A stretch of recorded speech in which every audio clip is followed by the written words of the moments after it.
হবে স্ক্রাম্বল। একটু গোলমরিচ একটু লবণ দেবো। হ্যাঁ এই তো দেখছো, নুডলসের সময় যেটা করেন আপনারা। এটাকে স্ক্রাম্বল বলে, ঘাটাঘাটি হলো স্ক্রাম্বল।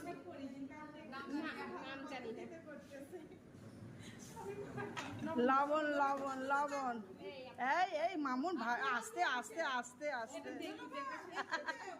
আস্তে। ডিমের সবচেয়ে কম কম লাগে লবণ।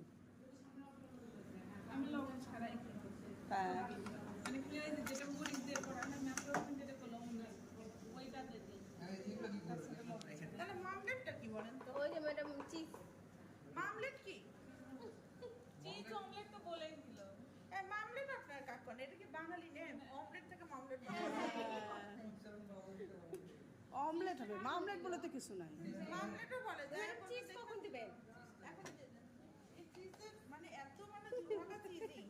হ্যাঁ, এর আগে দেওয়া লাগতো, মনে নেই। ও চিজটা দিলে এটা আরেকটু ওই যে ইয়া থাকতো, আঠাটা থাকতো। হ্যাঁ, আরেকটু বেশি দেওয়া লাগতো। ডিম দেওয়ার আগে না, এই যে দেখেন, এই যে দেখেন। চিজ দিয়ে দিই। হ্যাঁ হ্যাঁ হ্যাঁ হ্যাঁ, ওটাই দিতে হয়। চিজ দিয়ে দেবেন। Cheese scramble.